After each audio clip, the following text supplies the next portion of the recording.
Hello, health champions. Today I want to talk about the top 10 mistakes that people make during intermittent fasting that rob them of the results and the success that they're looking for when starting out on fasting or intermittent fasting. And when I say success, I'm talking about long-term success.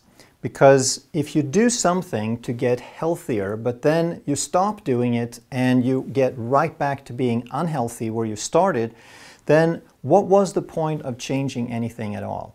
So have the mindset of changing for a lifetime. Another problem is that people don't understand that we are different. It's like they think there is the right way. Tell me the right way, as if someone could do all the research and just figure it out and come up with a one magical answer that's going to apply to everybody.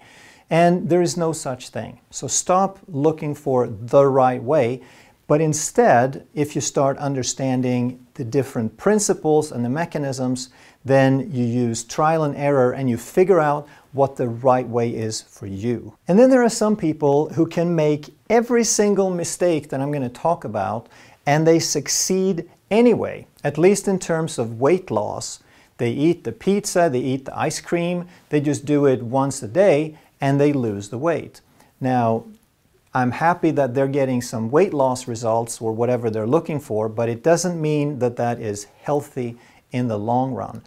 But then on the other hand, there are other people who have much more stubborn situations, and they have to be very meticulous and follow every single rule in the book. So keep in mind as we're talking about these 10 mistakes, that when we talk about results, they have to be sustainable, otherwise it doesn't work.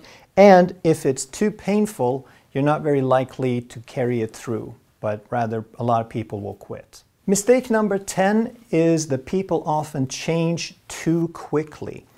So if you're like most people and you never really try to do anything, then you probably wake up and you have breakfast, you eat a mid-morning snack, you have lunch, mid-afternoon snack, dinner, and an evening snack. And the only time you're not eating is when you're sleeping. So if you sleep for 8 hours, you might be fasting for 10 hours. And all the rest of the time you're basically eating. So what I suggest is that you allow your body to get used to this gradually. Don't try to shock your body. Do it nicely, then your body is going to work with you. So if you just move your evening snack back an hour, you gained an hour of fasting. If you skip it altogether, you gain another couple of hours. If you move your breakfast up after that and you skip the snacks, now you have 15 hours of fasting and you're only stimulating insulin 3 times a day. And then the next step, you probably realize you don't need breakfast at all, so you just eat lunch and dinner, and now you have an 18-hour fast. So you've almost doubled your fasting period, and your feeding period has shrunk in more than half. And some people do really well, just going cold turkey, going from 6 meals a day to 2 meals a day. And if that works, great. But I don't recommend it. I recommend you change gradually because your body is going to be much happier in the long run. For a lot of people, if you change too quickly, it's unnecessarily painful. And if it's painful and uncomfortable, a lot of people are going to quit, and then we don't get the results. Mistake number 9 is that we think of it as a quick fix. We've all heard about these diets. We see the magazines every day that lose 30 pounds in 30 days or some ridiculous thing like that. And the problem is we get the mindset that we can do anything for a period of time. But what happens then is we plan to go back to doing what we used to do and create the problem all over. So get over the idea of a quick fix. Don't think of this as a diet. Think of it as a lifestyle. And stop thinking short term. Just because it's powerful does not mean that it's short term. You can get results within weeks, but it doesn't mean you can go back to doing what you used to do. Mistake number 8 is to not eat enough food. And it could be because you don't understand intermittent fasting, or it could be that you're just too gung-ho and you just want the results super fast. You decided, I'm going to do this once and for all, and you just go all in. And that may not be so smart. The idea of intermittent fasting is that you eat less food overall because you eat fewer meals. But when you do eat, you allow yourself to eat until you're full. That way, you can eat to satiety. You don't feel deprived, but you are eating less food overall. You're allowing your body to get into fat burning, and you can start burning some fat off the body instead of from what you're eating. But for some people who are a little too eager, they end up eating low carb, which is a good thing, but then they also eat low fat and low protein. Right? You can't eat less or very little of everything. That's not going to work. There's a word for that. It's called starvation. And there's two problems with that. First of all, you're shocking your body. You're not allowing it to get into that healthy, peaceful, harmonious place where it finds its homeostasis long term. And the other problem is that you're going to be suffering and it's going to be very difficult to sustain it. Mistake number 7 is to eat too much carbohydrate. And why is that a problem? Because carbohydrate raises insulin. And the whole reason we're doing intermittent fasting is to lower insulin. We do that two ways, by lowering carbohydrate and by eating fewer meals. Because what increases insulin is whenever we eat something and whenever we eat especially carbohydrate. So for some people, it's enough to just reduce the number of meals, but for a lot of people, you have to do both. You have to reduce the carbs and eat fewer meals. And why is that so important to lower insulin? Because insulin is fat storing. And if insulin remains high, then we're going to stay in a state of fat storing. We're going to prevent fat burning. And if we eat less, but insulin is high, then we still can't get to those fat stores on the body. And if we can't get to them, and the body senses it needs energy, but it can't find it on the body, then it says you have to eat more, and you end up getting hungry. So high levels of insulin makes you hungry, and too much carbs will maintain those high insulin levels. Mistake number 6 is to eat too much protein. For most people, I'm not talking about the meat, fish, chicken, eggs. I'm not talking about whole food, good sources of protein. If you eat that in moderation, it's totally okay. And for the vast majority of people, you don't really need to restrict these at all. But we still have to be aware of what happens to excess protein, because the excess gets turned into glucose. Whenever you eat protein, it can only end up two ways. Either your body uses it for something structural, meaning muscles, bone, skin, hair, collagen. It can use it for hormones, a small amount. So the structural is one way, but the other way, anything the body can't use for structural becomes energy. It converts it into glucose and it uses it for fuel. And then the glucose gets stored as glycogen up to the limit, which isn't very much of how much glycogen we can store, and the rest gets converted to fat. So what I really want to get at is that some people have heard that sugar is bad and carbohydrates bad and fat is bad, and then they think that the only thing left to eat is protein, and they eat as much as they can of meat, fish, and chicken, but then they might also in between start eating things like protein powders. And protein powders are not a great idea. I'm not totally opposed to it if you want to use it here and there. Just don't think of more protein as always better. And these protein powders, most of them are plant-based, but even the ones that are things like whey and collagen, they have a very poor conversion into the structural, into the tissues, meaning over 80% of these protein powders, and the protein in the powders gets turned into glucose. And then some of the protein powders even have other sugars or carbohydrates or even artificial chemicals and sweeteners. Mistake number 5 is to eat too much fat. So this is a little confusing to people because they think that low carb and keto and intermittent fasting is about eating as much fat as possible. And that's not true. It's about reducing the carbohydrates so that you lower the insulin so you can burn the fat. Now that's a good thing if you can burn fat, because then you can burn the dietary fat, but the real purpose is to burn the fat off the body. And you still want to be in a caloric deficit so that your body has an incentive to burn the fat off the body. If you keep giving your body all the fat it needs for energy through the diet, then it's never going to get around to burning it off the body. So for some people, it takes care of itself because when they eat fewer meals, their appetite goes down and they start burning the fat. But for others, they have a tendency to keep eating a little bit more than they should. So this is something that you want to be aware of, that if you're not losing the weight, your body is not burning it off the body. It could be that you're still eating too much fat. Mistake number 4 is to eat too many calories. And it is possible, if you're a really good cook, you cook gourmet foods and you eat twice a day, and you have rich sauces and you like to add the garlic butter, it's still possible to eat a little bit beyond satiety. You have this temptation to finish things just because it tastes really good. So be aware of that if you eat twice a day and you eat 1,500 calories per meal, that's still 3,000.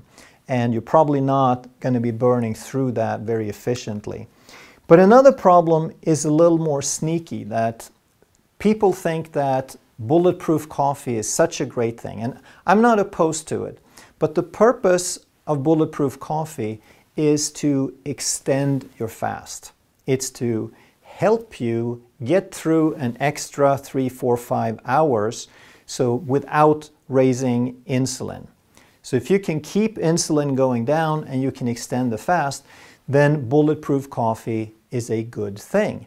But if you get it a little bit backwards and you think that the bulletproof coffee is better than nothing, that it's actually going to do something and help you lose weight, and you get the idea that more is better, especially with collagen, like a lot of people tell you to add, then before you know it, you might have 3 of those, 2 tablespoons of butter, a little dash of cream, some collagen, 300 calories. If you do that 3 times a day, now you just added 1,000 calories that you didn't maybe think about. Another problem can be alcohol, because alcohol, strictly speaking, the straight alcohol, liquor like vodka, whiskey, cognac, bourbon, has virtually 0 impact on insulin. So it should be safe on a fast or intermittent fast, but it still is very, very energy dense. So 1 little shot of liquor has 150 calories. So if you have 3 a week, that might be okay. If you have 3 a day, now you just added about 500 calories that maybe you didn't think about. So the solution is just to be more aware that don't add things unnecessarily that you don't think about. And also, if you eat very rich food, then maybe eat a little bit less of that rich food, and instead what you do is you add more low calorie density food. So you eat the leafy greens and the non-starchy vegetables, and you kind of make half the plate of that. Mistake number 3 is high cortisol, to have a high stress lifestyle that maintains high cortisol. Poor sleep is one more factor, because if you don't sleep enough or if your quality of sleep is poor, then you tend to run higher cortisol levels also. And the problem with cortisol is produced in the body in response to stress. And when you're stressed, your body is looking to raise blood sugar. So cortisol helps the body get more blood sugar, but that higher blood sugar triggers insulin, which triggers insulin resistance and fat storing and so forth. So for some people, a chronic high cortisol level could be the thing that is holding them back. Now the problem with stress, or a mental state of stress, is I tell this to a lot of people and they will tell me that, oh, but I'm not stressed. And then we check their adrenals, which handle the stress, and their adrenals are totally shot. Because stress is not how stressed you feel. It's not about how you feel or how you think you feel. It's about how you have conditioned your body over a lifetime. A lot of people will tell me, I was stressed 20, 30 years ago, but today my life is very peaceful. Well, it's during your years of growing up and during your years of living that you condition your body into certain responses. And it's not about the stress out there, it's how your body responds to it, and that's a conditioned response at the cellular level. Another way to raise cortisol is to do too much anaerobic exercise. So anaerobic is when you're huffing and puffing, when you're pushing yourself. And if you do a class like this and they're trying to whip you on and they're trying to encourage you and they tell you how many calories you're burning and you're doing well, but you're huffing and puffing for 40, 50, 60 minutes, now you're producing cortisol during all that time. And that cortisol is going to backfire on you, because if you're huffing and puffing and you're making cortisol, then your body has to use up carbohydrates. And if you didn't eat very many carbohydrates, then it's either going to break down muscle or it's going to make you consume more the next meal. So it's going to make you hungrier. The one type of anaerobic that's okay is called high-intensity interval training, which is anaerobic, but it's very, very short term. So whereas a class might last 45 minutes or more, high-intensity interval training is where you warm up a little bit and then you go super high intensity for just a few minutes. And then you get certain benefits, but you're not staying in that state long enough to make a lot of cortisol. Another thing to be aware of is that if you're on medication called corticosteroids, then that is a man-made version of cortisol. So even if you're doing everything else right, then they are giving you cortisol, and that's going to tend to mess things up. So just be aware of that, that if you're on steroids, that's probably going to make you extra hungry, and that may not be the best time to try to be super strict with this, but just try to get over the steroids and then start over. Another thing I talk a lot about is breathing exercises and meditation, because that is the best way long-term to handle, to reprogram that conditioned stress response, so that the world outside may still be the way it is, but your body reacts, your body interprets that differently, and you can get back into balance. Fasting mistake number 2 is to not eat enough salt. We hear so often that salt is unhealthy, salt raises blood pressure, and that is not true. Excess salt can aggravate an existing health condition if we don't have the ability to regulate. But a healthy body can regulate salt perfectly.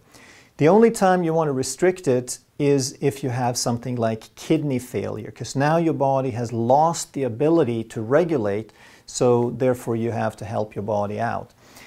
But when you're fasting, your insulin will drop. That's the whole purpose. You eat fewer meals, less carbs, your insulin drops. And insulin retains sodium. Insulin acts on the kidneys to recycle more sodium, more salt, so when insulin drops, then we're going to lose salt. Therefore, you have to take a little extra. Also, glycogen binds water. Glycogen is the carbohydrate storage form in the body, and when we eat less carbs and we eat fewer meals, now we're going to use up those carbohydrates, and when we use them up, they can no longer bind water, so we lose additional water that way. And salt, sodium, always follows water. They go hand in hand. They're buddies. They go together.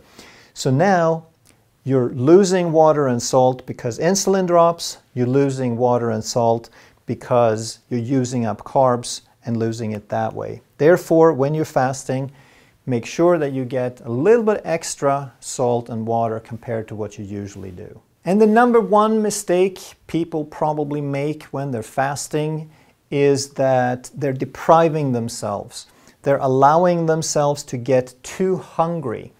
And when that happens, all they can think of is all the things they're going to eat when they're allowed to eat again. They're dreaming about it. And what ends up happening is they just consume 3 meals in one sitting. They're eating all the things that they didn't eat when they were fasting. So they might consume everything on here just to make up for it.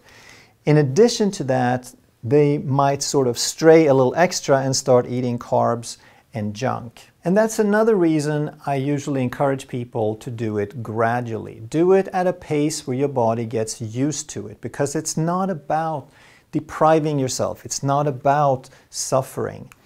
So what you want to try to do when you get back to eating is to eat a normal to large meal. Don't try to make up and eat 3 meals in one sitting. And you want to look for low carbohydrate, because when you eat carbohydrate, that's going to stimulate those cravings again. They're going to make you hungrier. And you also want to focus on eating quality nutrients. Eat nutrient-dense food. Eat whole food, unprocessed foods. If you enjoyed this video, you're going to love that one. And if you truly want to master health by understanding how the body really works, make sure you subscribe, hit that bell, and turn on all the notifications so you never miss a life-saving video.